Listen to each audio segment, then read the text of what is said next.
Podcast, the longest-running podcast about Vanderpump Rules out there. Please join your hosts, Holly and Sarah, as they deep dive everything Vanderpump Rules.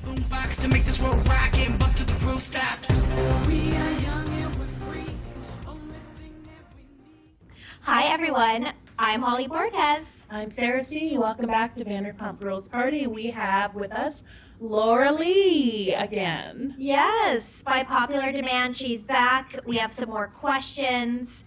She has some more stuff to talk to us about. We can't wait. Halo has some more things.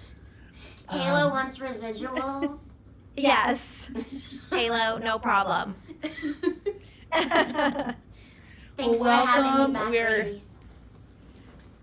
We're happy to have you back. We had such a tremendous outpouring of people so excited to hear from you from the last podcast. They, want to hear more, learn more, see more.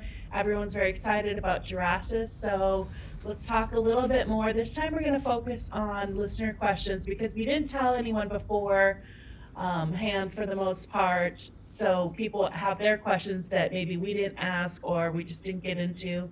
So we'll read some listener questions. We have some listener voicemails. Oh, just good. kind of Cool.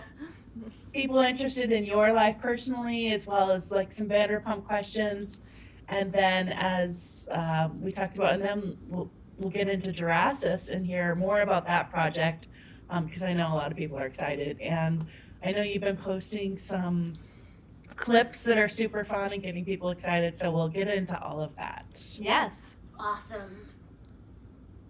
Sounds All right. Well, should we get into some of the first listener questions? Let's do it. The first question is from Britt, and she asked, she had a couple questions. One is, did you have any sort of fun moments that we didn't get to see on Vanderpump Rules? I really like that question. That's a good question. There's a lot of editing, right? So There's I'm sure you did. So much. Yes. We had obviously so many great moments. The cameras weren't always there, right? So there's a lot that wasn't captured. And especially at the end of the day at home with Jax or out on a date with Jax when the cameras weren't there. The times where I got the best of him were some of my most fun times. I will also say times with the girls, just the girls, when the cameras had already left and the party was still going. Those were some of my favorite moments and fun moments and treasured moments. And just like that, obviously, we had some other moments that were not so great. I really like that question, though. You had the scene of you were with the girls and that's when you were reading the text messages and everything. So probably like that. That party, yeah, the July 4th party after the camera crew left and all the girls were out on the balcony at Tom and at the time Kristen's apartment. And we were out there just talking girl stuff, but really deep. Katie was opening up, I was opening up. And Kristen was we were all learning about all the challenges we've all had as women. And it was a real moment. I treasure that night. Sorry. And then here's a good one. This one's like the morning before we went to the spa, the hot for the infrared saunas. Jax and I got into a huge fight. And it was so hard to jump out of that truck and be happy. All I wanted to do was get away from him. And then as soon as I went into the mode of we're gonna have a good time, it took that tension away naturally for me. I'm sure he was just faking, but for me it did. But that's an example of a time where I did not want to film. Yeah, probably why you got out of the sauna early too. you were like, it's hard to shake off. I had a question. Actually, this question is from Sarah from Vanderpump Rules. It just made me think. I remember getting some feedback because we know, speaking of editing, we know like Jax and Stassi had broken up and all these things had transpired, but they were put back together after they shot the original pilot, then to come back to film season 1. So it made it look like they were together for a couple years and then they broke up, and the next day Jax was dating you, and then 4 days later he wasn't dating you, right? I mean, we know that's the editing, but how long would you say you dated Jax? I would say they broke up, and a good at least month, maybe a little bit more, went by. Stassi was already dating Frank. Yeah. And Jax and I started dating when they got back from Stassi's birthday party in Vegas, but it was like 2 weeks later.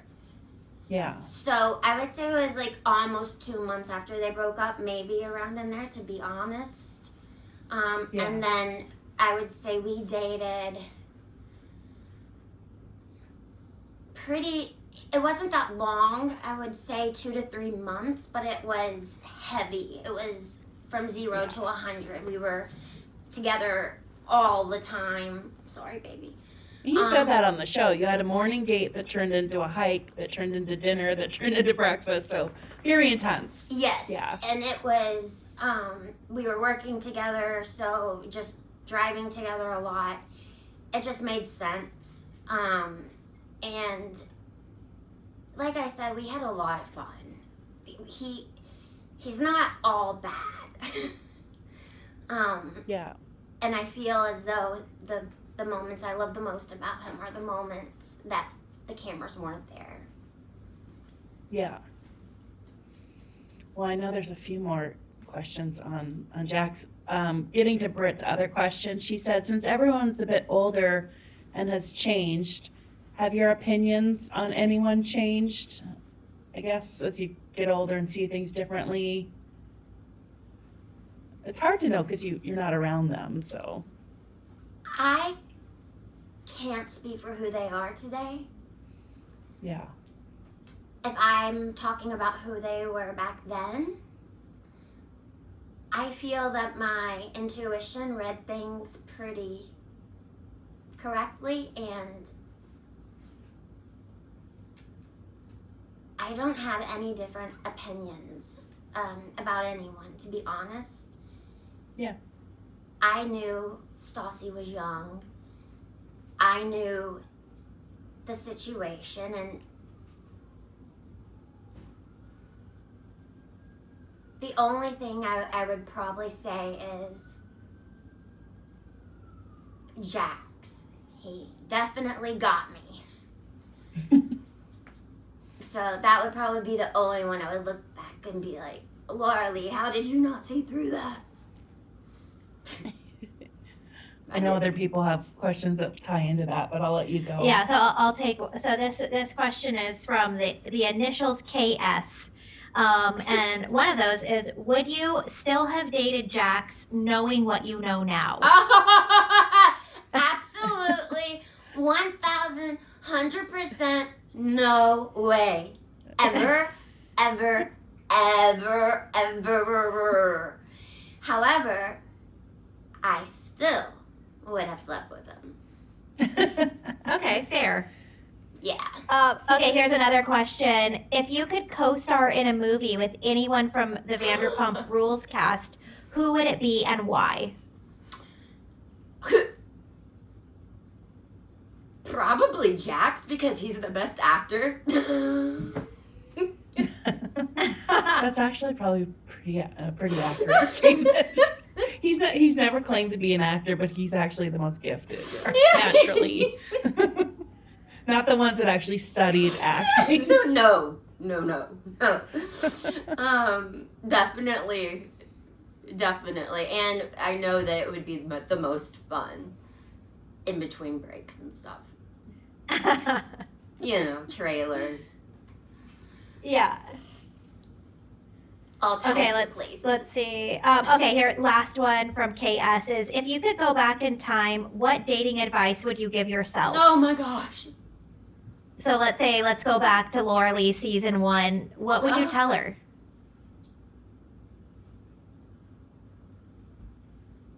Like, think about the girls that were mean to you at SUR. Like, don't let them get. You're gonna be the one booking a movie in a couple weeks. Maybe don't let them get to you. I don't know. I would say to her, I would sit her down and say, Laura-Leigh, you know where you are going. You need to trust yourself. And if this is leading you away from your goal, get off the tracks. That's what I would say. Nice. Cool. Is that a dorky answer? Yeah. No, I think that's good. It's like, I mean, it kind of goes in the next person. Angeline B says, you know, if you could go back in time and tell your younger self something, what would it be? That's kind of like the same question. And I feel like we hit that in the last podcast too. Like, I loved when you said that. You know, it's like you were doing the best you could do at the time. And I think that absolutely came through on the show and talking to you. I see that as well. So I like her second question, which I think you gave good advice on last podcast, but more from you were speaking from your experience and like, oh my gosh, did you really need that $500? She asks, what advice would you give to people who aspire to be in reality TV? Oh. And any advice for the new Vanderpump Rules cast coming up? I would say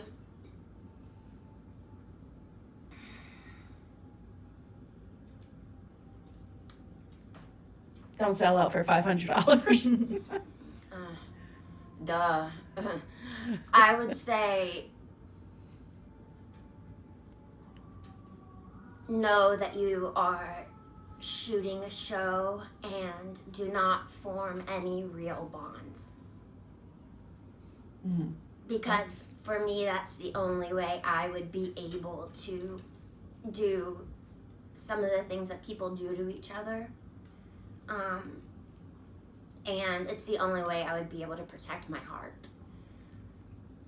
That's good advice. I've heard housewives talk about that. Like, they didn't realize, you know, because at the end of the day, some of them will be like, it's just a show. We're shooting a show. Whereas some of the other people are newer cast, come in like, what? I thought you were my friend. Correct. That's exactly. I feel like on this one though, since it's like Vanderpump Rules, the new class, or, you know, it's like we've all seen the show now, so they should kind of know what they're getting into. Yeah, I think, and also I don't think everyone, when we did it, ours was as naive as I was. You know, I think Stassi and Jax had some very, what's the word for, conspiring conversations before we ever started filming. And I think my naivete was a little special.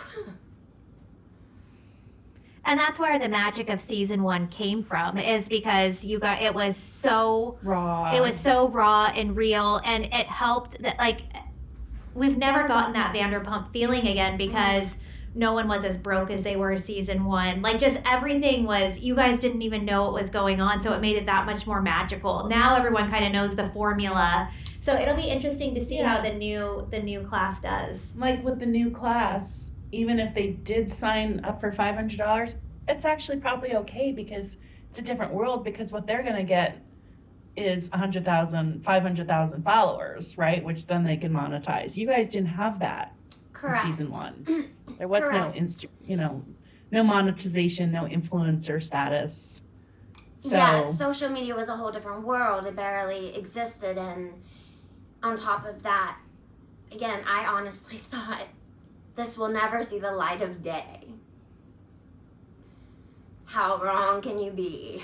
Oh, how wrong can you be? My team was mad. But I don't regret anything. this world is changing so fast, and we're doing the best we can, just trying to keep up, and doing that as being human as possible, and trying to keep your sanity and your moral compass and stay alive and survive all of it, which you're both grown women, you know. It's not easy. There's no playbook. No one tells you how to do this, no matter what career path you choose. We're all figuring it out, and I have a feeling when I'm 70, I'm still going to be figuring it out. Mm-hmm. Yeah, hopefully. Yeah. We stop learning and growing, and it's like, boring. I thought you meant hopefully like I'd still be alive. Of course you will be. Okay, I have a nice comment from Sarah B. She said, just let Laura-Leigh know that some of us think that she's brave. So that was a really nice comment. We got so many supportive comments about your interview. Okay, here's one. This is from Sandy. And she said, Jax mentioned your father being in prison during the show. Hello. Would you be open to discussing whether that was accurate or not? Yeah, I will never forget that, because that was the morning we had the huge fight, and I had gotten out of the sauna. So for him to say it in that moment on camera, when he knew it was not something I had revealed, and I think you see it in the moment, actually. Yes, I remember that. You see me kind of give him a look, like, Yeah. take it a step further, I dare you. But yes, I am open to talking about, yes, my father was in prison, and,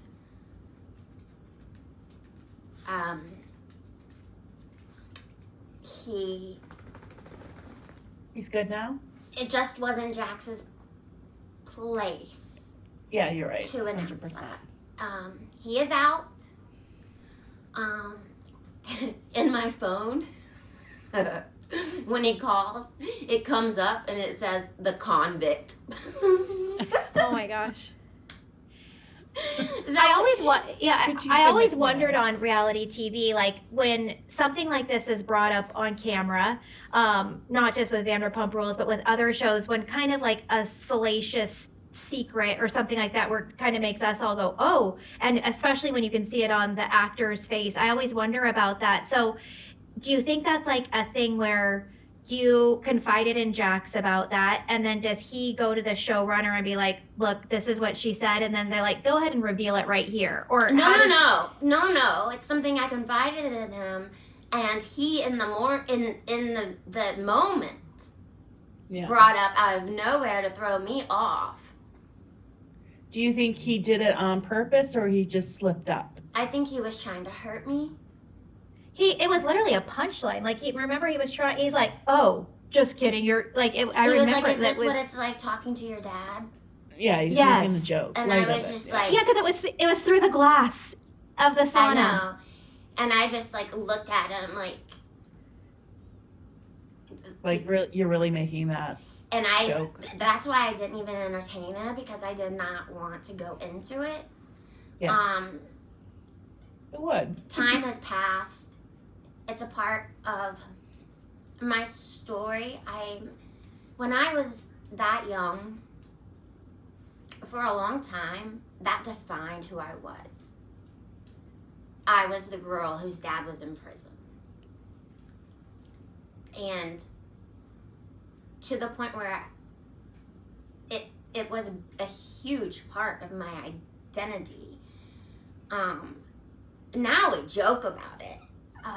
I just went home and my father was talking to my nephew, telling him, now I like to run, and running's good for you, and now I like to run.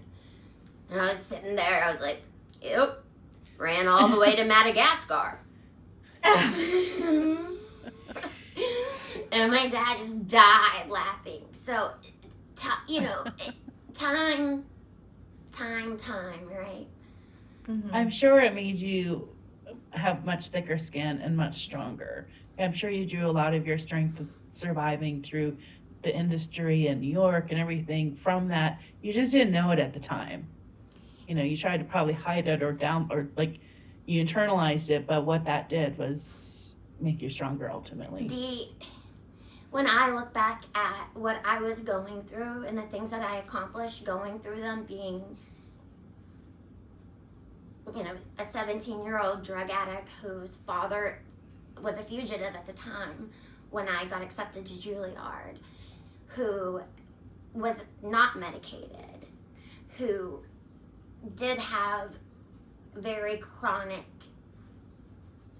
other challenges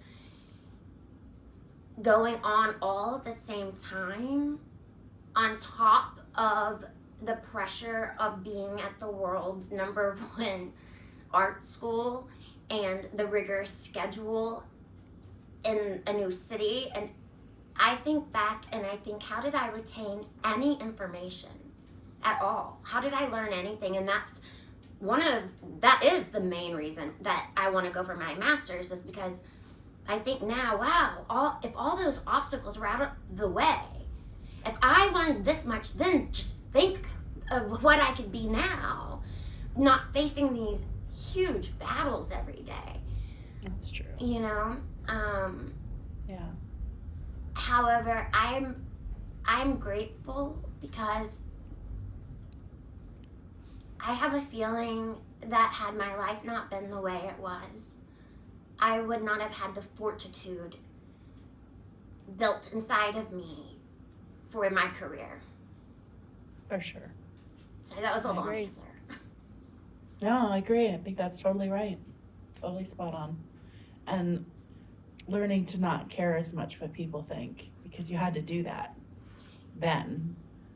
I'm sure you did care then, but I think it's just seeing you and learning to get to know you as we have recently, it just seems like you're very confident in who you are, and you can take the criticism that people throw out. You seem very strong in dealing with it, is I guess my point. And that's probably, you know, somewhat comes from having to deal with that. It's a facade. Well, then you're good at it. Then Juilliard did their job. I'm just kidding. No, It's a testament to Juilliard. No.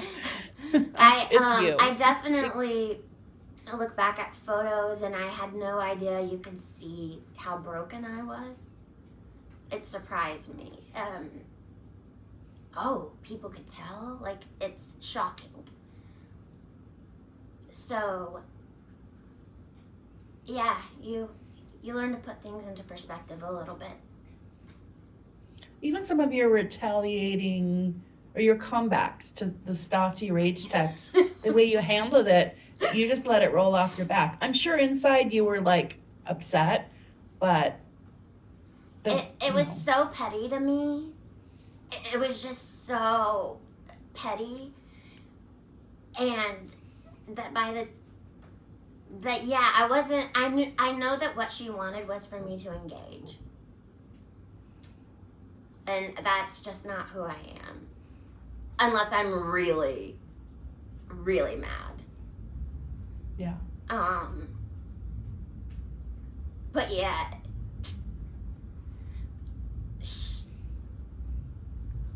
And she was young. And look, I wasn't an angel. I put myself in that situation. You know, I made that choice. I could have very easily said, I'm not going to date Jax. I don't want to deal with the drama, and I did not choose that. So there's some responsibility here too. Yeah. Go. You want to? Okay, I have another good one. Okay, this is from Diane, my mother's name. Okay, so the viewers are very much aware of Jack's foot fetish. but we would like to know if he expressed, like, did he enjoy your feet? Did he have any other things he was into, not into? This is. I love this question because it's bringing up some funny things. One is, yes, he had a huge foot fetish, and I have like perfectly arched like feet. Like, I don't know if you can see that. I have to ask you, what size are your feet? He actually just did a podcast where he was saying, well, you do have a very nice, that's a dancer's arch. He mentioned the arch, too. He did? He did. Okay, wait. Yeah, he just did a podcast. I just have a very nice arch, and I just remember him like being like, "Oh, the arches of your feet." He literally said on a recent podcast, he was talking about his likes and dislikes and turn-ons and turn-offs. And when he was talking about the feet, he said she has to have nice arches. She has to be white nail polish or no nail polish only. He doesn't like red or anything like that. So white or nothing, high arches, no wedges. He hates wedges, and maximum size 7.5. So what size are you? I'm an 8, so darn it, Jax, I just missed out. But you were probably a 7.5 back then. Yeah, probably. Because I used to be a 7.5 too, and I'm not anymore. Yeah, me too. I used to, I feel like my foot has grown too. But and like he knows, like, what is he getting out, a measuring tape or something? it's funny because he has ugly feet. And That was also on the podcast his publicist was on. She's like, it's funny you're so particular because you have the ugliest feet I've ever seen. Okay, he has the ugliest feet, but sorry, Jax. He also has a really hairy rear end. It's so bizarre. It's like there's no hair on his body and then he has really like gorilla booty.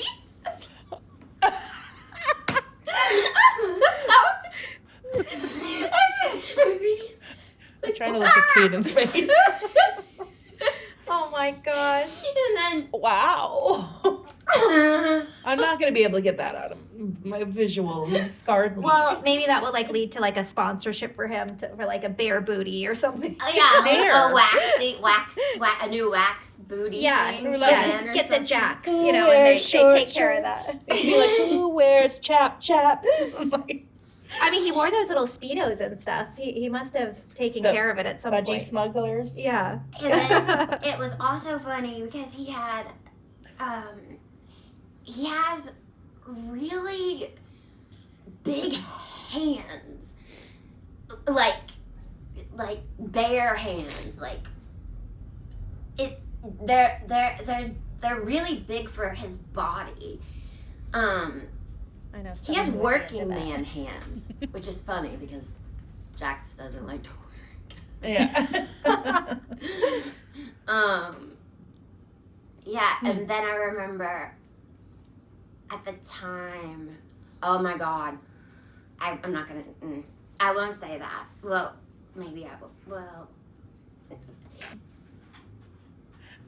okay, I'll say it. Jax, don't be mad. Oh, so at the time, he had a dead tooth. So It's okay, he has veneers now. when he woke up in the morning, the smell of his breath was like you couldn't like, and it wasn't go brush your teeth, it'll fix it. It was do not look, breathe anything near my face. And I remember that so vividly because I remember being like, how can you be so beautiful and have such a hairy rear end and a dead tooth?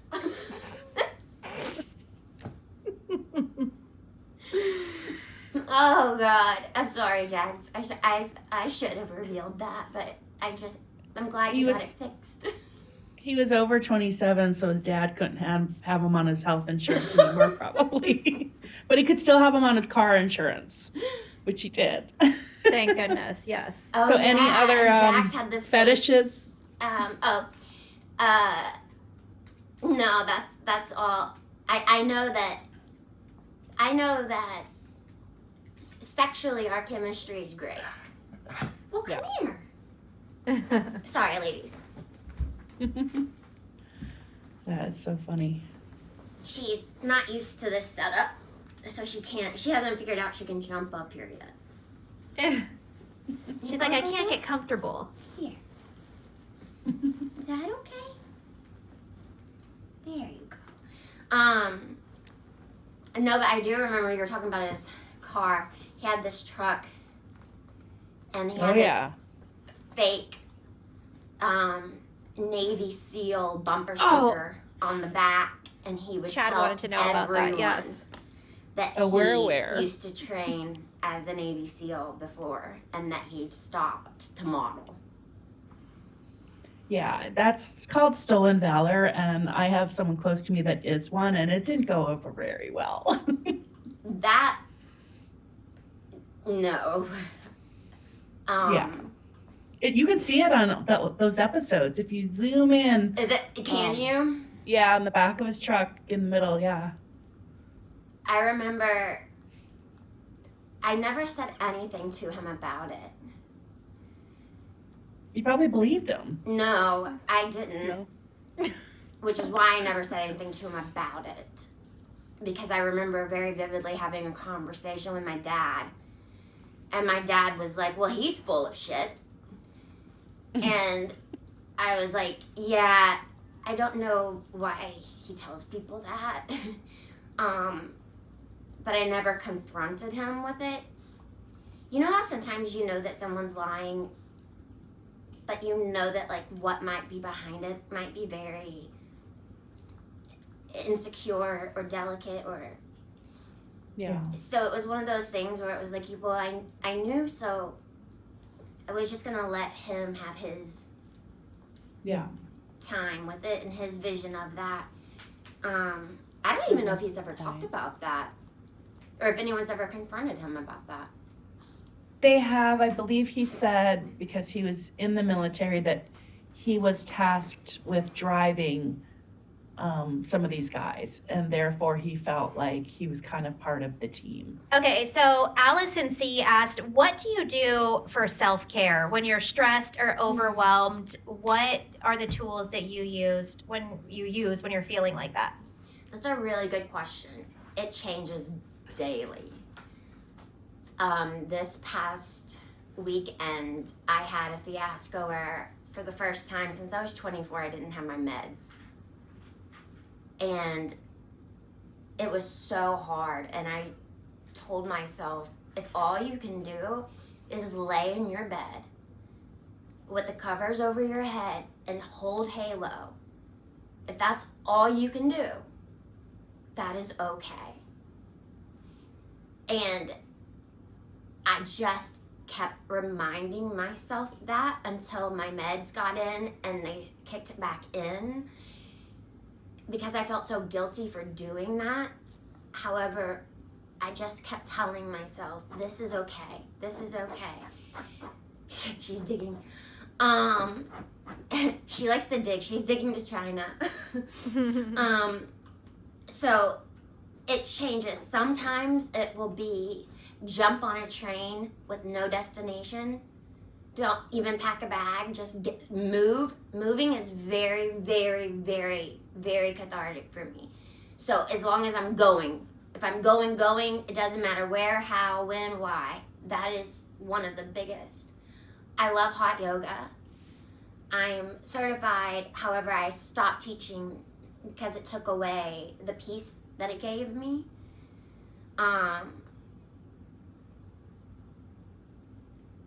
And I would say I love reading. I read more than anyone around me.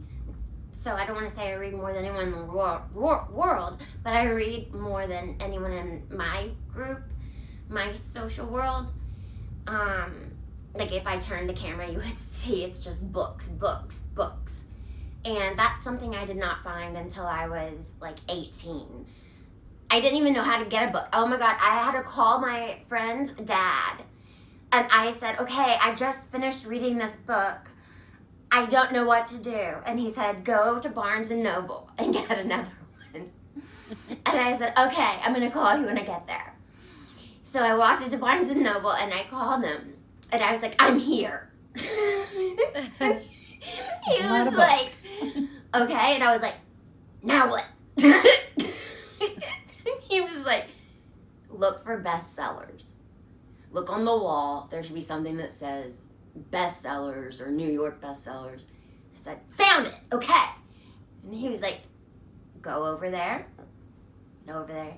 He said, now I want you to look through them until you find one you're interested in. And I was like, and then I buy it. He's like, good job. But it was that foreign to me because when I was young, it was drugs. So I had none of those tools. And I will never forget my second book was Memoirs of a Geisha. And I think it took me maybe 2 or 3 days. And I was back in that Barnes & Noble. And I've been in love with it ever since. Anything historical fiction, autobiographies, biographies. I love family stuff. It's just, that's one of my most favorite escapes. I also live in a very artist world, so I'm always creating. I don't have a TV because when I'm home, I want to be making something or working on something. So if it's not my show, Jurasses, or an audition, then it's making necklaces, it's painting, it's making Christmas gifts that are really nice. I make a lot of jewelry. Yeah. That's... Well, that's awesome. And if I'm feeling really bad, Mountain Dew. Oh my God. I just had something delivered the other day and I wanted a ginger ale because I wasn't feeling that great. And they delivered Mountain Dew and I literally said, what am I supposed to do with this? Send it to you. I'll save it for you. That's so funny because today Leo went out to get burritos and I was like, can you stop and pick me up a Mountain Dew? And when he came in, he brought in, I was like, Leo, that's a ginger ale. That's weird. We need to Same switch. thing happened in reverse. That's funny. Do you know at Taco Bell now they have like a Baja Blast, a dirty Baja Blast? I had one the other day. It's really stinking good. So it's like Mountain Dew adjacent, and then they do it dirty with a little bit of the cream. It's so good. I did not know that. I will have to Yeah, try. so you can get a burrito and a Baja Blast, and there you go. I think you kind of answered this next question that Kelly Jo has because you just said you don't have a TV or don't watch TV. Because she asked, do you have any guilty pleasure reality shows that you like to watch in your downtime? And that ties into also Valerie G asked, would you ever participate on any other reality show, like a competition show, you know, Big Brother or The Challenge or... Oh my God, Dancing with the Stars. I would kill to be on Survivor. Wow. That is like my jam. How about I have so much respect for that game. How about Traders? I don't know that. Oh, okay. I'm sorry. That's on Peacock now. It's like the latest thing everyone's talking about, but that has like a bunch of winners from Survivor, Big Brother, Celebrity, whatever. I don't know it. Big Brother. Yeah. They're two different games, and Survivor, I just think I'm cut from the cloth. And then you know what I did watch is Beast Games. Have you guys seen it?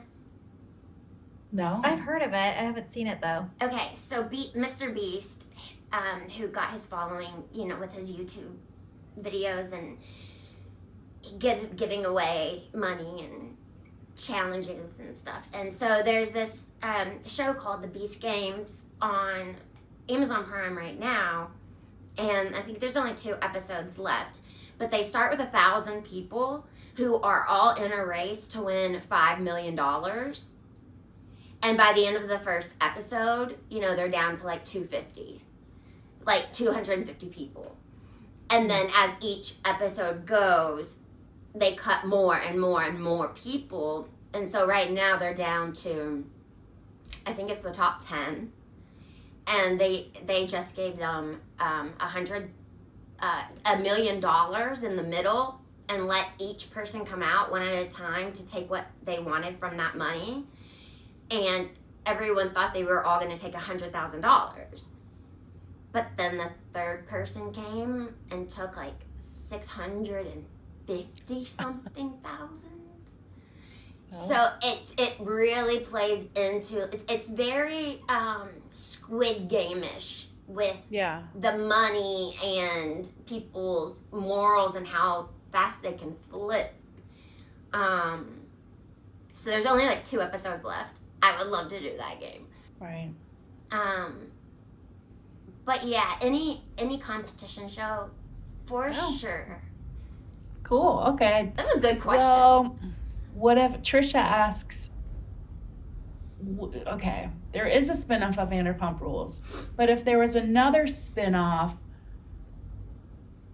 what would you like it to be? Would you be a part of it? And what OG cast members would you like to see maybe be a part of it? With or without you? You have to determine if you want to be on it first, but... Oh, I would not be on it. Okay. Unless the fans wanted me to. They do. I would not have any interest in it. Well, they do, so... Oh. I guess well, then I would be on it. I would be on it. I would be on it for the fans. Which OG cast members would you take with you if you... Well, obviously Jax. Girls gotta get some. Sorry, Britt. But you're divorced, so it's cool. Yeah, it's fine. And good for you. She's getting some, I heard, so. Even better for you. Yeah. Probably Tom and Tom, Katie, Jax, Peter. Peter. Well, he's busy on the new reboot. Okay, well, that's awesome. Yeah, I don't have a problem with Stassi. I just haven't talked to her in so long. I would say all of them from the first season. And it would be nice to meet Ariana and Britt. Mm-hmm. Did you work with producer Jerry? I think he was just like in regular EP or something was he one of your producers, or was he somebody like more on, I know he was close with Stassi. This is really terrible. It has been so long, I could not tell you. Don't remember. Yeah. There were so many people coming in and out. That was a revolving door of production. Yeah. And I'm very good when I'm on set. With Vanderpump, I did not keep up with it, no. Yeah.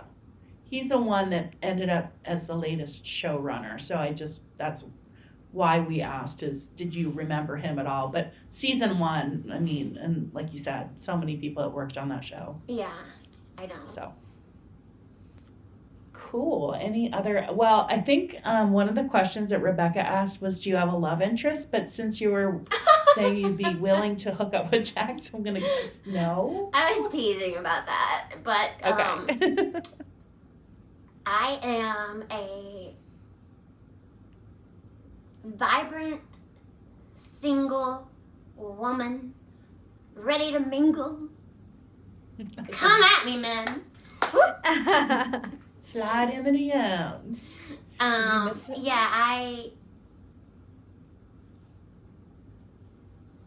if it's ever right, it's right. It's not a goal. If it's ever right, it'll be right. It's not something I'm missing. If it came along, I'd embrace it. Perfect. Yeah. Focus on your goals. Do you know anyone? Just kidding. Maybe. Yeah. Okay, should we play some voicemails? Yeah, let's play some voicemails and then we'll switch it over. I hope you can hear these, Laura-Leigh, so if you Okay. can't, we'll read them to you, but I'm going to try to play it into the microphone. Okay. So let's see if we can make this work. Okay, here we go. Hi, girls. Laura-Leigh, I would like to know just how close friends you actually were with Stassi, because on the show, she makes several remarks that she was the only one that was nice to you, she was the only one that liked you, and then that was the reason she got so upset about you and Jax and, started rage texting you. So I was just wondering if you could give us some clarity on your friendship. Maybe was she telling the truth, or was she kind of a bitch to you like she was to all the new girls? Thanks so much. Definitely the latter. We went and got our nails done one time together. In 6 months. That's the only you time worked I there- ever hung out with her. You worked Ever. at SUR for 6 months or longer? Oh, wow. Yeah, I started working on New Year's Eve night. And I remember I did like over $800 in sales. And so from then until I guess August, in that entire timeline, we went and got our nails done together once. And that's the only time I've ever hung out with her. Yeah. Cool. Do you have another voicemail? Okay, this one I think is a little bit long, but let's try it. Also, Oh, sorry. It's a good question, though. Hi, Holly and Sarah. This is Emily, one of the Emilys from your Facebook group. My question for Laura-Leigh is if she has a significant other in her life. She's comfortable talking about that. How much information she wants to give, that's fine, whether it's a little or a lot or none. My other question, it's sort of a general question, so bear with me. It's probably going to take me a while to flush this out. So for Laura-Leigh, what is your plan for casting the voices of Jurasses? Are you seeking celebrity voices? Will Arnett, from BoJack Horseman comes to mind. Are you planning to do something like that, or will it be just from working actors and actresses in the industry? And are you able to share how that works? I obviously have no idea. And if you are casting, how do you do that? Do you audition people, or are you looking through or listening through a catalog of recorded voices, and then you choose them? And when you choose them, do you just choose them based on their voices, or do you also want to see photos to see what they look like?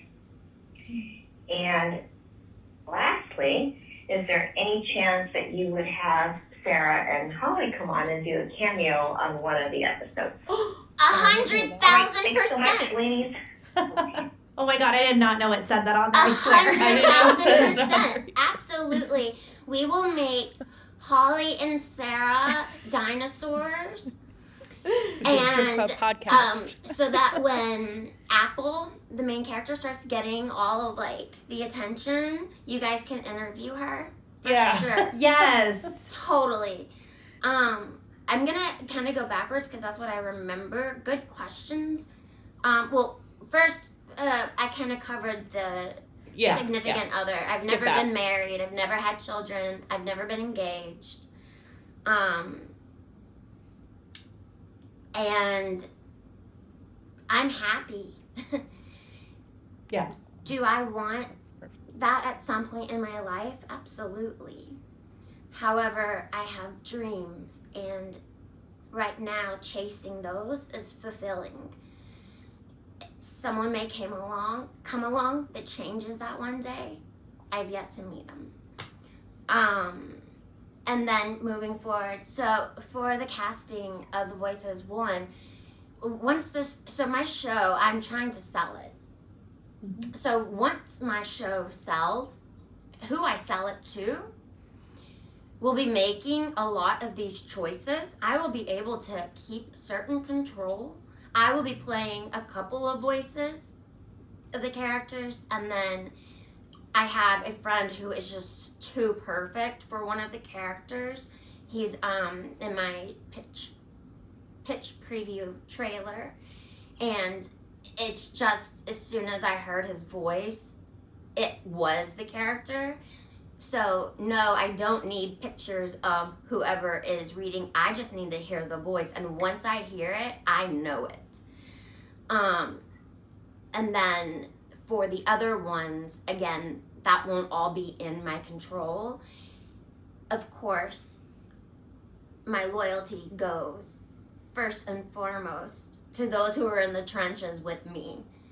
And we're at Juilliard doing, 8 a.m. till midnight, 6 days a week. And are still out here hustling, bustling, doing the grind. I want to bring up the people who are not necessarily Adam Driver, who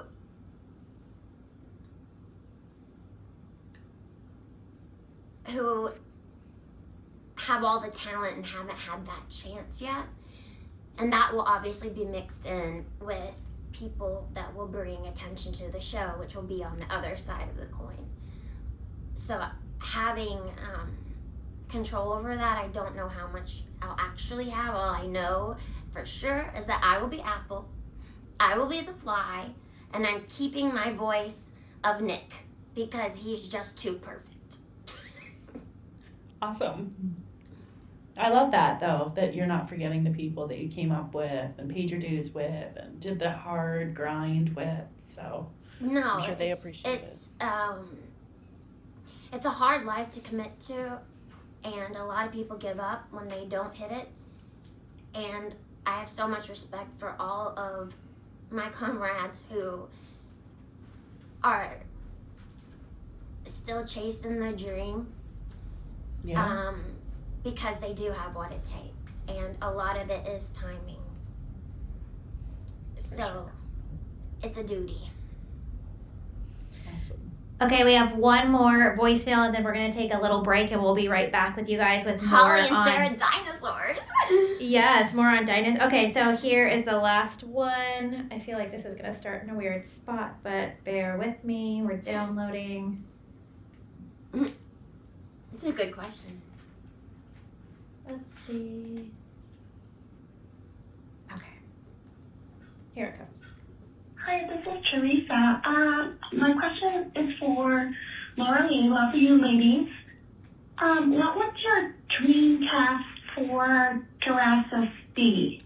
Who would be your stars for the voiceovers? Well, we did pretty much just cover this, but clearly people are very interested in hearing about that. And yeah, I love that you're going to play some of the characters, and then it's kind of like, this is the exciting part of the project, is it's like all still to be determined.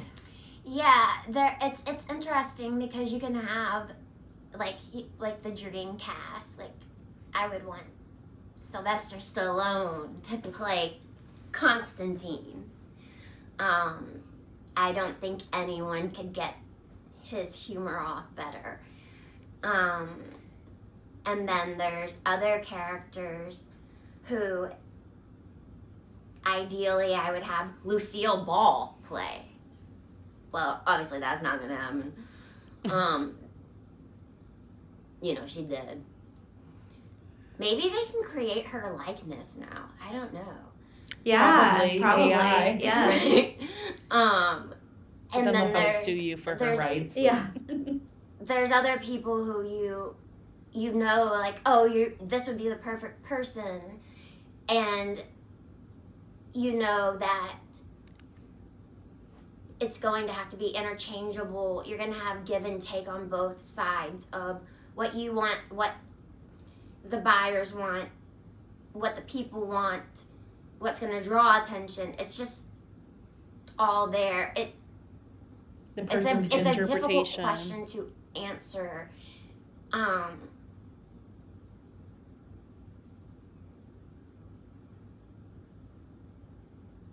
It's an exciting part of the process. I think what is going to be the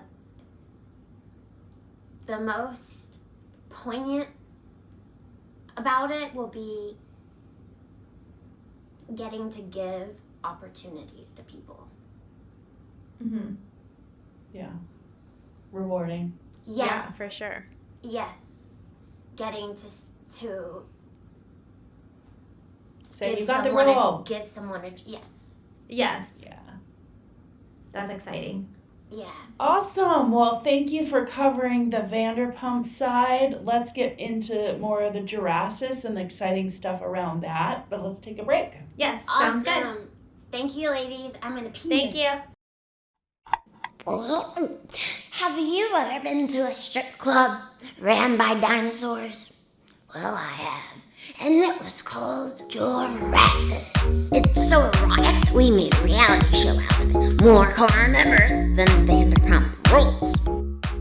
Hi, everybody. I'm Holly Borquez. I'm Sarah C. I'm And there's Laura-Leigh. Laura-Leigh. You knew it was coming. Welcome back to Vanderpump Rules Party Podcast. We're going to be talking about Jurasses. Part 2 of our interview. We are excited to talk more about Jurasses. Yeah, I have to say we just watched, I guess I was calling it a sizzle reel. You call it a trailer. It's a pitch trailer, so Pitch it's trailer. Just, yeah. Hilarious. I am already dying at the voiceovers. You're very talented. Your range is like, whoa, I'm like, that's her. So super entertaining. And I know like some of the clips you've posted, you know, little bits here and there on Instagram, kind of teasers. And we already had comments on it. Like Valerie G said, please let her know that I can't wait for Jurasses. It sounds awesome. I told my husband about it and he's so into it. We both think the concept is hilarious. What's the next step from here? Love, love, love. Thank you so much for the love. Thank you so much. We're trying to sell it. So I brought it as far as I can, and now I need the big boys to come in. So it's so great to know that there's interest in it. And I love that people already are asking and wanting to see it, because there's so much that can be done with it, and with the people with the right, you know, Adult Swim. I wish it was South Park. But anyone who can come in and has the money to turn it into a full production, I've taken it as far as I can. And knowing there's interest and people like it is something I never even imagined hearing, so it's really cool. Thank you. So that kind of leads, I mean, it's our question, but also Allison C, it's part of her question. So right now, like you just mentioned Adult Swim, South Park, would you be looking for a network to sell it to, or a production company, or either or both? That's a very good question. It's an either or type of thing right now. Most things today are self-published, so people are producing and creating and making on their own, and then say selling to Netflix, selling to Amazon. Mm-hmm. I do not have the bandwidth to do that, so I have the concept and the ideas, and I've gone as far as I can so that someone else can come in and say, we love it, we're gonna buy it, and we're gonna make 10 episodes and do it together. So there's no correct answer for who the buyer will be. It will be someone who shares our vision and someone who believes and is in love with the characters as much as we are. So what is that process like? Allison's question is really, and I'm curious too.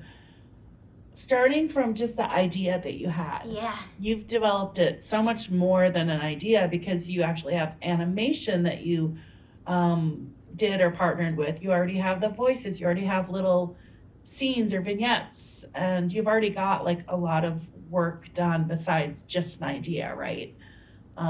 So what is that? How long does that take? What is that? Like step one, you have the idea, like where do you go then? What's each milestone? That's a great question. So the idea actually came to me because I had made a joke about stripping dinosaurs, and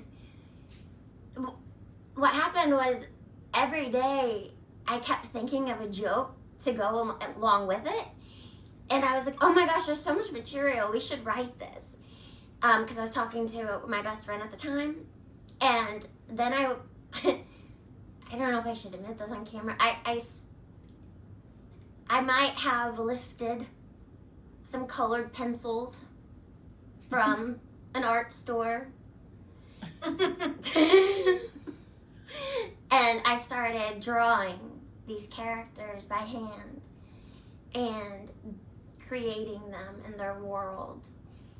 And once the world was fully fleshed out and I had gotten as far as I could, I knew I did not know anything about animation. So that is when I started scouting for animators, and I started with like 500.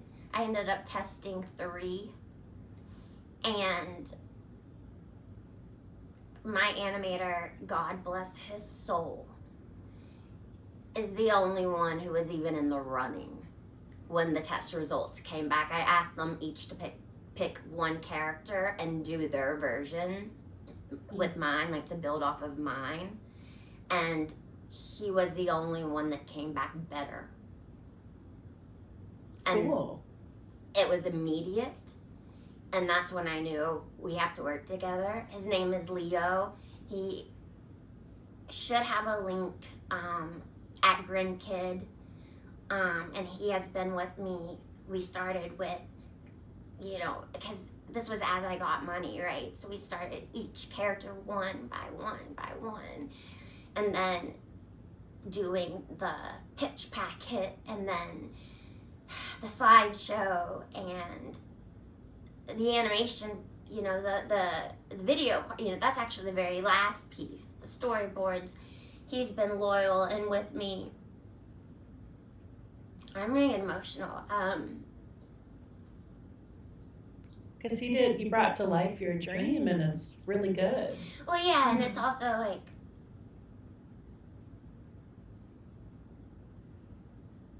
A lot of blood, sweat, and tears. A young, went into it. A young dreamer saying, hey, do you want to, I don't know how long this is going to take or where it's going to go, but I believe in it. Yeah. And him saying, I'm in. And being by my side every step of the way since. Every step of the way.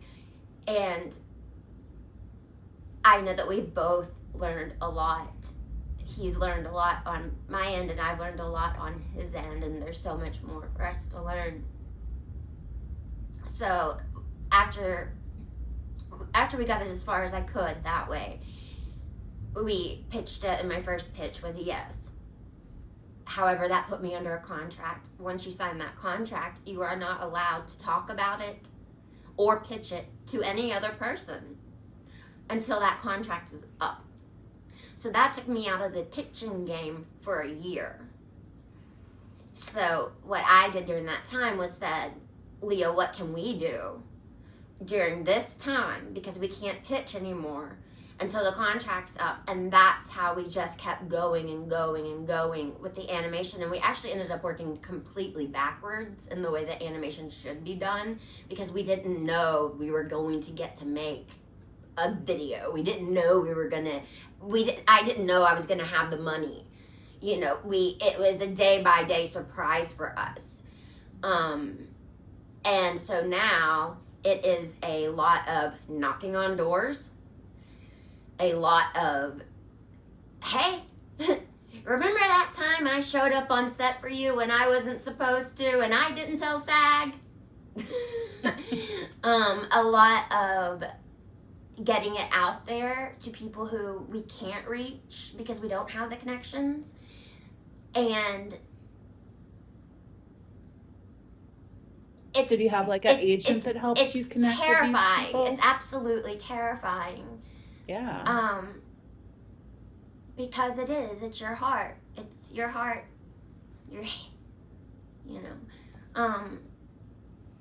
Were you surprised that your project led you to animation? Because that's different than anything that you've done, right? Yeah, I had envisioned it as animation at the moment it came in my head because I knew it was dinosaurs, and I was like, it has to be animation. And then I was like, and it has to be told through the reality TV formula. So it has to be the workers of the strip club and then told through the reality TV talking head formula, so that it's seeing the reality TV aspect through animation. And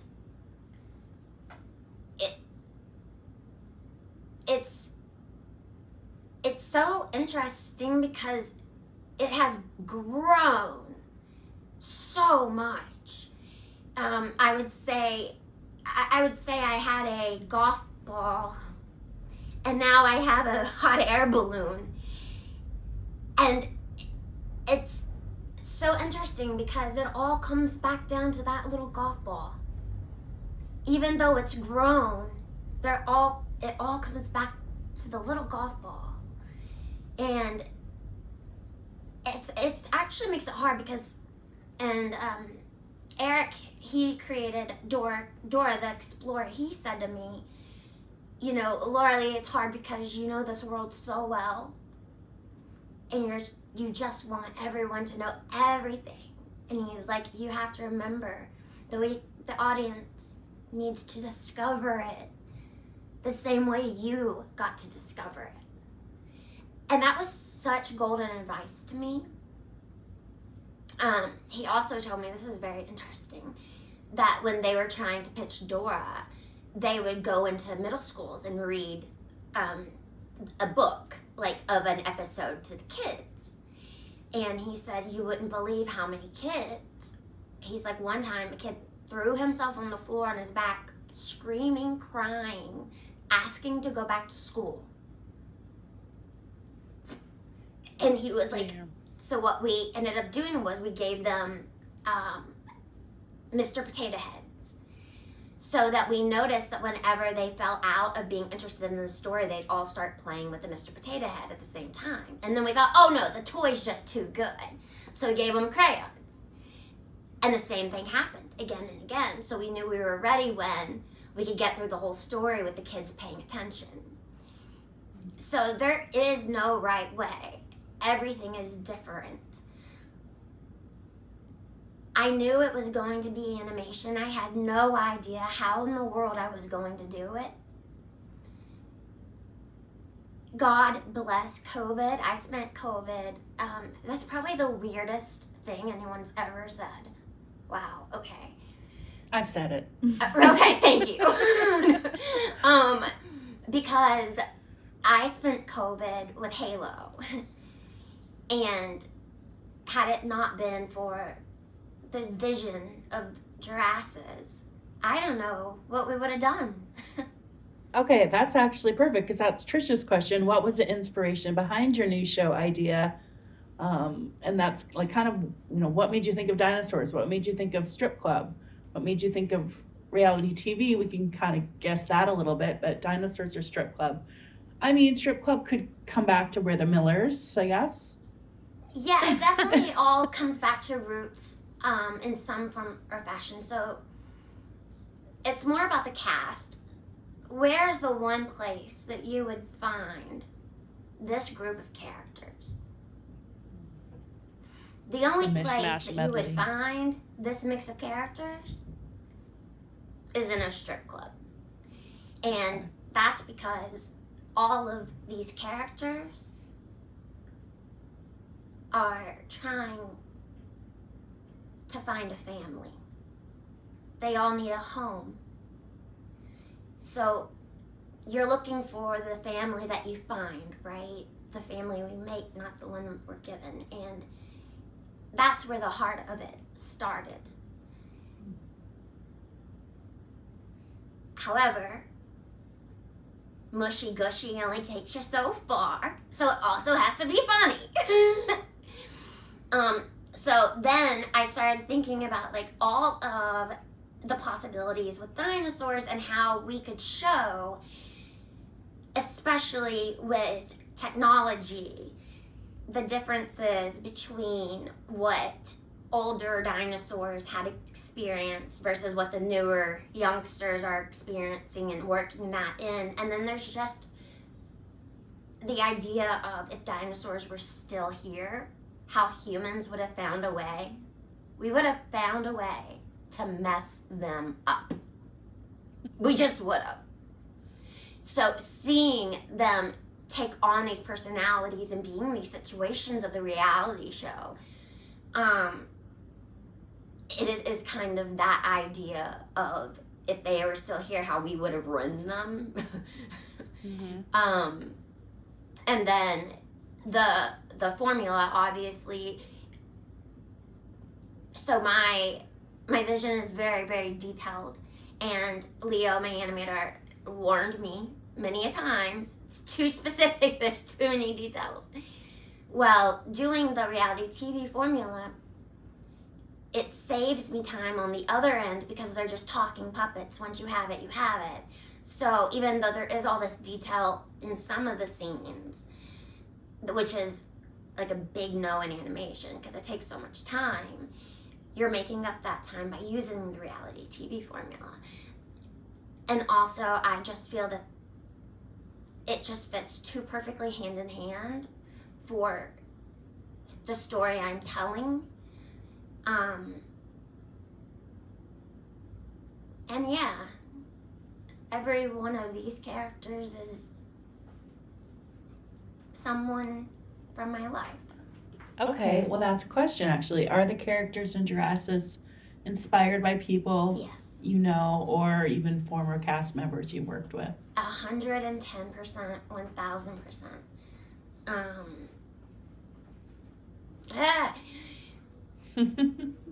Yes. They're your Constantine, main family, yeah. the owner, Yeah. is basically the father figure to Apple.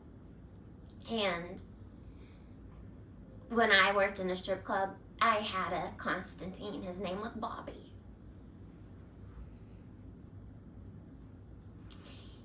And Dirk, our security guard, who is a crocodile, and it really makes him mad if you call him an alligator. He came from two places. He's part Jax, right? Because he's the one that will be over-sexualized, and he'll be the one that goes and has to really make those choices between vanity and fame and or staying and protecting his family. And he also came from my childhood because I know this is weird, but everyone when they were a kid had a stuffed animal. I had a plastic crocodile. And I slept with this thing, and it was hard. So I would wake up with like scale imprints. So there's a lot of there that's in there as well. And then Dizzy, oh my God. Dizzy is a compilation of people who have been my family for a decade. And I was just telling, I don't know if I told you guys this, I was telling my my landlord's assistant about her. And I said, oh, she's a woman who's worked for others for so long that she's forgotten who she is. And she stopped and said, oh, that's me. So the idea that the show could reach out to all types of people in the world. Mm-hmm. And then Scorn. It's probably very relatable to a lot of people. getting caught up in the everyday rigmarole of life. Yeah, Forgetting, like especially when your kids are gone and or when you just feel unseen. And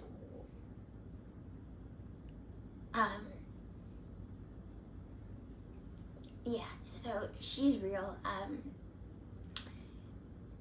And then what was I gonna say? Oh, I was gonna say, and then Scorn is like a combination of all of my youth.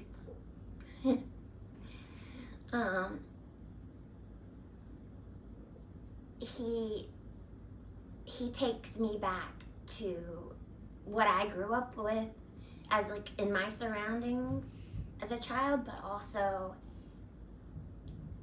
what I would have wanted to see as a child. And then Nick is a hybrid. You can see a little Sandoval in him if you look.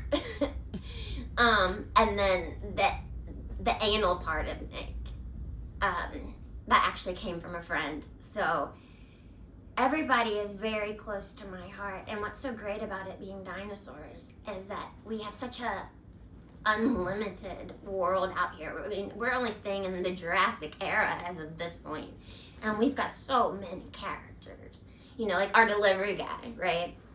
He is a pterodactyl, but he works for all of the people. So he's FedEx, he's Amazon, he's Grubhub, he's everyone. So he'll just throw on a different hat, or be wearing one vest and a hat and a pin, you know, and you'll see him sometimes just throw the items at the people. And then sometimes, like, you don't know, like, is he gonna drop off your food or is he gonna eat you? Or because some of them are wild and some of them are tame. And Tobias is our inspector. He's our turtle, because, you know, turtles, they were huge and they existed back then, and they don't, they become virgins not until they're virgins until they're 40. So he loses his virginity. I think I told you guys that. And then I'm trying to think. Oh. So Fly Guy is awesome. So Fly is the only opponent that Dirk can't kill. Okay.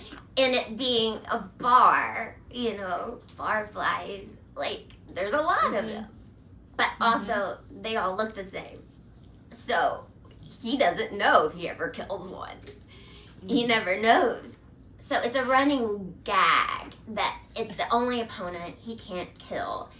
And, you know, Dirk takes his job very seriously. So the fact that he can't, it becomes his main ambition and sole focus. And so Fly Guy actually ended up being the sort of narrator of our pitch, because we found it more interesting to have him telling our viewers what the concept of the show was, so that I didn't have to sit there and do it. He is a real character. He will be in the show. He's definitely our staple. He is the glue that I did not know we needed. And that actually came from Leo, because I had another character kind of filling that role. However, I had him as a cockroach. His name was Nook, and he lives in the wall behind the bar, with a lightning bug named Cranny.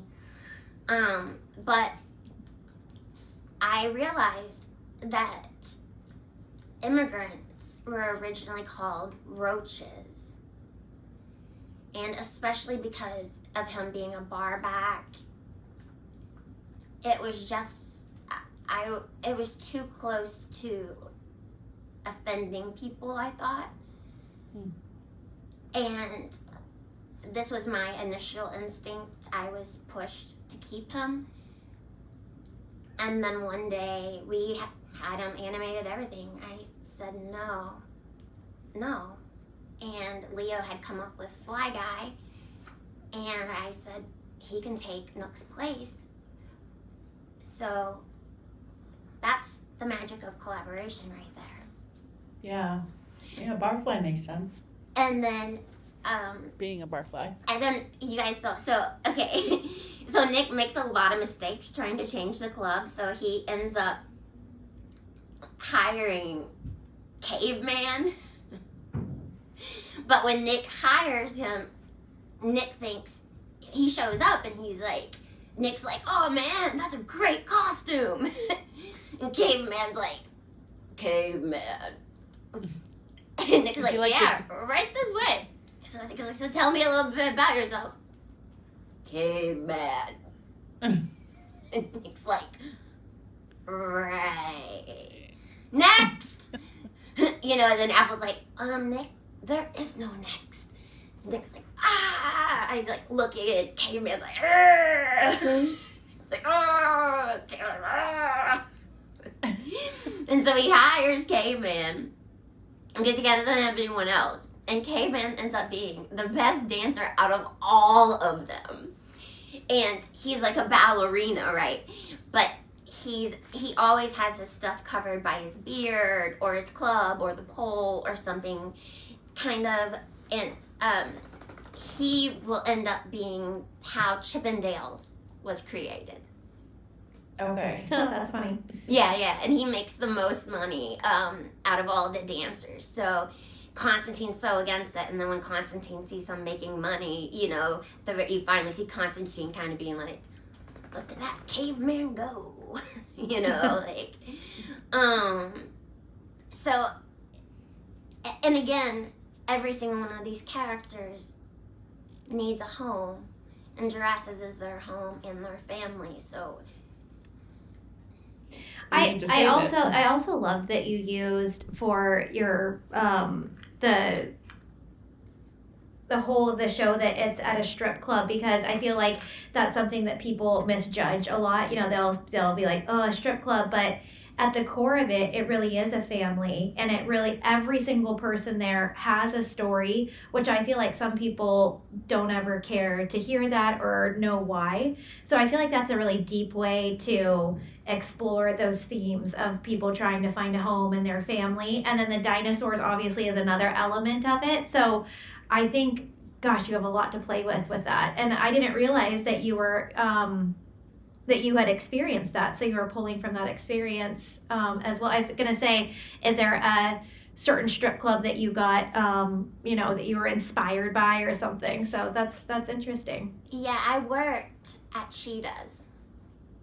Okay. It's no longer there, and it was my safe haven. I was sitting on Bobby's desk. I had just come from auditioning for the client list. And I was sitting on Bobby's desk eating a slice of pizza. Halo was, crawling around the floor. My phone rings and they said, can you come back? And I looked at Bobby and I was like, and he was like, go. And I was like, yeah, but I got to bring my dog. And so we drove like an hour back because this was out in the valley. And Cheetah's is in like Los Feliz, right? So we drive all the way back out and go in, and I had, someone had to hold her or whatever. And that's when I booked the client list. And I remember coming back and Bobby saying, I just lost my dancer, didn't I? and yeah, he did. However, I stayed, I stopped by, I saw him all the time. I took him copies of every movie I ever made, shows I've ever made. I took my mother to introduce her to him, and we walked out and she said, now that is someone you want on your side. Because she knew that I was safe and I was protected. And it was a safe haven for me. And that's probably a weird thing to hear about a strip club.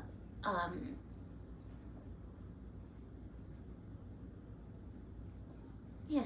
That's good. It was a good experience because a lot of them aren't.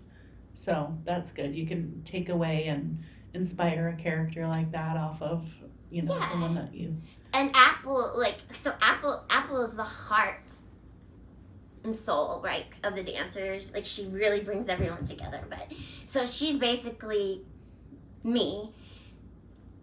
And what's so funny is there are a lot of Apple gets paid the most before Caveman comes, but Apple can't dance. And so when I was I can't dance. So I made all my money by going around and talking to people. And the girls would get so mad because I never had to get on stage. And I would get on stage, I would, but I would get on once, and then I would just go around talking to people all night making money, because I can't dance. So I'm sure that the customers enjoyed some of those, what I thought were sexy movements. Laura-Leigh just let Sarah and I see a little sneak peek of some of the work that she's done, and one of the jokes that Apple told in there to one of the customers I thought was hilarious, and it very much reminded me of you when you were talking to one of the customers, and you made a little joke, and so I could see how you'd be very good at talking to people. Oh, when she was like, cute. Oh yeah, when they're like, when she is talking about what I'm the one who'll steal your heart.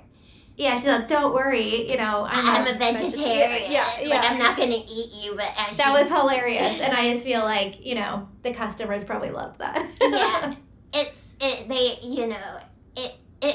I was definitely, as Bobby called me, an unexpected gem.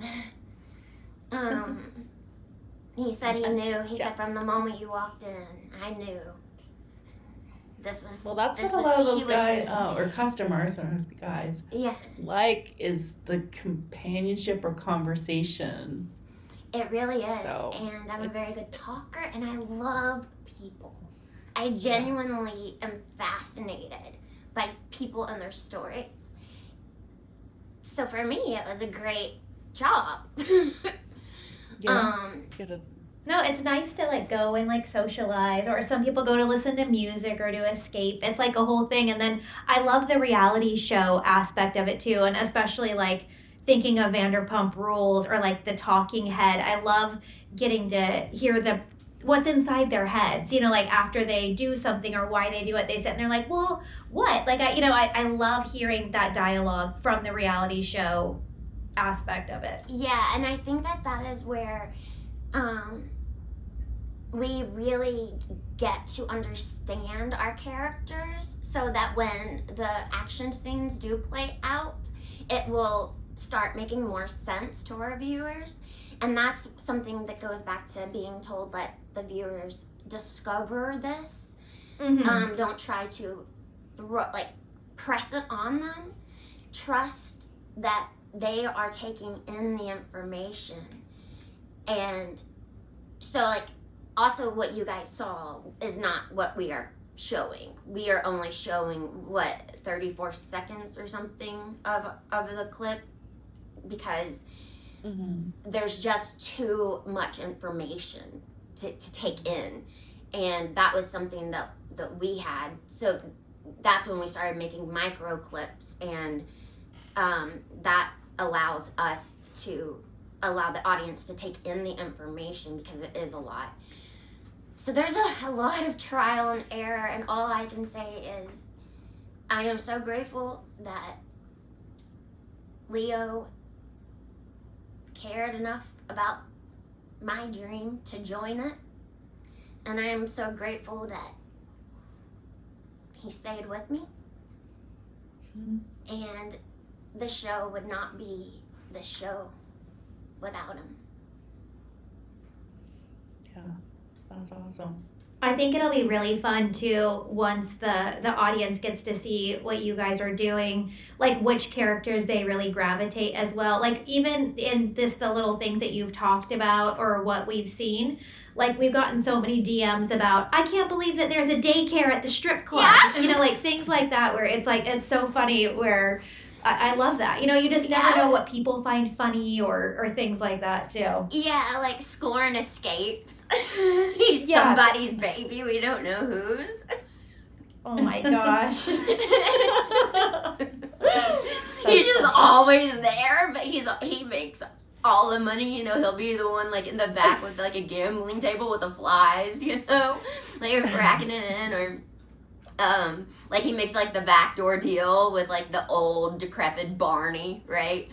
But like he like, so you see Barney, but like but he also, you know, has the paparazzi, but he also like he comes from my childhood and how I grew up with, you know, Master P and Coolio and Snoop, and those were the you know, the rims, and that's who I was, you know, before I left Arkansas. I thought that I was a gangster. I actually thought I was.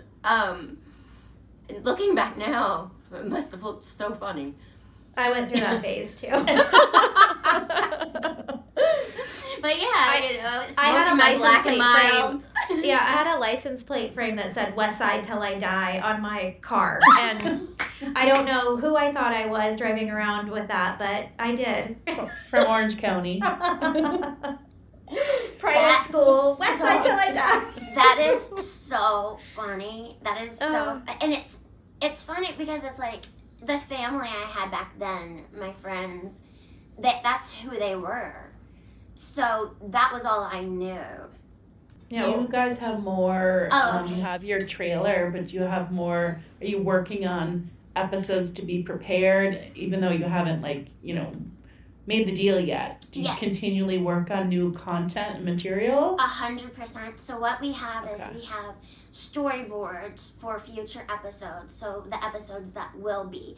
So like the episode where Caveman gets hired, that whole fiasco. Or the episode where Apple is on stage, and when she's hanging upside down, she hears, "Hey, Apple!" And she looks over, and it's the producer she just tested for a TV series. And he's like, takes her into the back room, and she's like, "Please don't tell my agent." And he's like, because she wants to be "I'm here to give you your own network. And all I want from you is a little, you know," and then you have So a little casting couch type sitch. Yeah, exactly. So there's that his name is Bob. So that's bobbing for apples.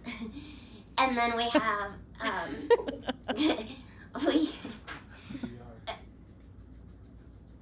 we have the one. This one is really funny because it's the one where Dirk discovers virtual reality. And so he's got the goggles on. So we're watching him, you know, fight, you know, in this video game, but we're also watching him in the video game. And then he has to realize that at some point he's going around, he's causing all of this destruction in the strip club by really fighting whoever he's fighting in these games. And then, you know, it's like Nick is like, should we tell him, you know? And Apple's like, let him have a few more minutes of fun, you know? And then a bomb's about to go off, you know? And they're like, now's good. And they have to, like, go take the virtual off to, like, show him, you know? So that's a fun episode. So we were doing the storyboards for those just to show the ideas and the content of episodes we see in our minds moving forward. Not saying that that's all there is, just putting our work and our effort into the ones we think are the funniest.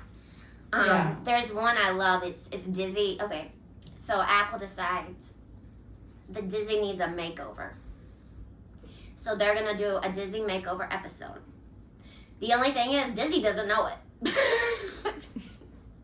So they just start, you know, doing her hair, slapping on stilettos, trying to get her to walk, you know, putting her through the movements, and she just doesn't know what's going on. And then as she's starting to get prettier and prettier and dolled up, you know, she's kind of looking at herself a little different. And then she goes and then she sees her costume. And that's when it hits her. No. This is just a dream. No. And Apple is the one that's like, hey, you deserve this, you know? And just try. Just do it. And so Dizzy puts it on and she comes out and she steals the show. And so she's like, I've got things to teach you. And she starts doing all these fancy moves on the pole. And then I was like, aw, man, now I gotta go practice. So Careful what you create. it's all these, you know, and Scorn and Dirk. Oh, we actually have we actually have a convict episode where Apple's dad is on the run. And there's like a news, you know, wanted and money out. So Dirk and Scorn go out to get him. Oh. And Apple's all nervous, you know, they have all these booby traps and stuff. And then as Apple's smoking a cigarette, you know, she starts hearing these bushes shuffle and ruffle. And then, psst, psst, you know, and her dad pops up, like, over here, you know. She's like, oh, what are you doing, you know? And then he's like, I'm running, you know. And she's like, oh, you know. And he's like, you never saw me.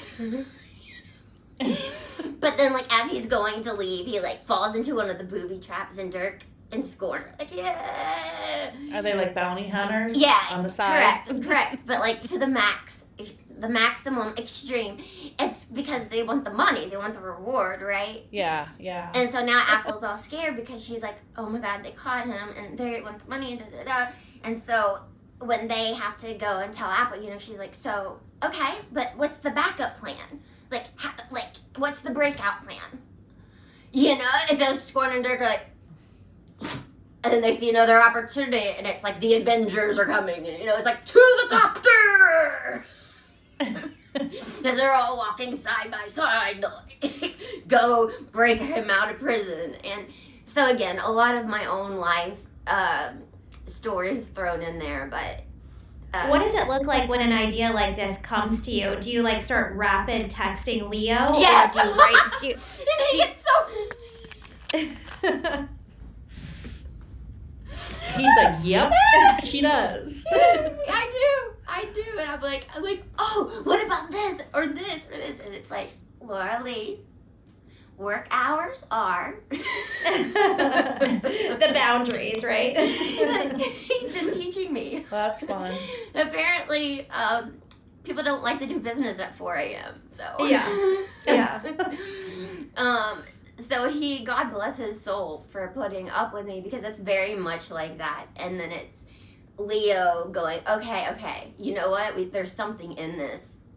Let's sit down and let me help you, and let's figure it out. And so he will do just like the bullet points of what I see in my head. And then I'll go back in and be like, yes, and if we add this here or this here, and then he'll be like, yes, and if we add this here and that here, and then we're like, there, we have it. And so it's gone from like one storyboard maybe taking us like 10 times the first time we did it, I can't remember, it was like 8, to now doing a storyboard once, doing a revision, seeing it again, adding some final touches and being done with it. So the process is just sped up so much, but that is because we're both learning each other's way of working. And it's very different from acting. Animators have all the information first. They're not discovering as they go. And as a creator or an actress, your job is to discover. Mm. So I had to be taught that. Thank you, Leo.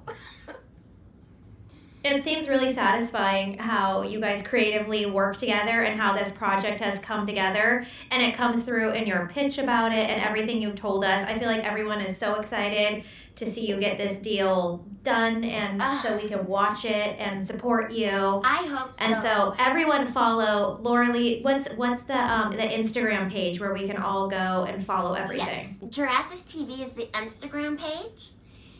And then you can also see post on my page, Laura-Leigh Reality. And if you know anyone, any doors you don't mind knocking on, or even if you do.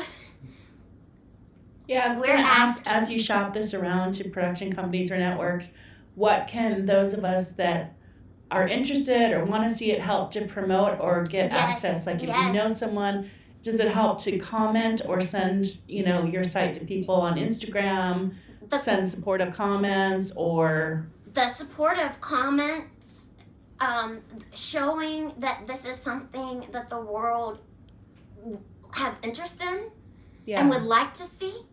I would think that would help. Is huge. Also, for people sharing the idea, the content is so important. So and I know that I'm asking a lot of the fandom. I also know that I can't do this by myself. Mm-hmm. I need help. And so on Instagram, JurassesTv, JURASSES TV. Follow it, share content, maybe tag a friend or something. Please. Well, and I know I'm so proud of you, Laura-Leigh. I feel like even since we have started podcasting, like so many people have messaged us. They love seeing you talk. Like they're so happy that there's a place to go and connect with you. So I think congratulations to both of you guys. And I think that the show is going to be huge. And I'm so happy for everyone to find your just to interact with you, the show, everything. Well, and see that there's more of you to come. Even if you're not on Vanderpump Rules, you'll get to see your acting, hear your voices through Jurasses, and then any other projects, of course, that you're working on. I'm sure you'll put on your own social media, Laura-Leigh Reality. We've definitely, we'll still look out for you on movies and TV shows and or on stage, perhaps. Keep us posted on that so we can promote that. Thank you both for having me back, but also thank you both for caring about the show, because it wouldn't exist really without Vanderpump Rules. I had to go through that experience. So we do go, one got to the other, and if anything good came out of reality TV, for me, it's this creation. Yeah, I love that. Well, it's super fun. I can't wait to see more develop out of it, and we'll keep you posted on, what we hear back from listeners, if anyone has any connections. Yes, Lisa Vanderpump. I've never asked you for anything. I've done all the work. You know anyone? Yes. Max has my number. Cool. Well, thank you again for joining us. Thank you so much. Thanks, ladies. We hope to see you soon out here when you're meeting with all of these networks and talk to you soon. Yes. Absolutely. All right. Okay, bye everybody. Thank you. Thanks for all the questions.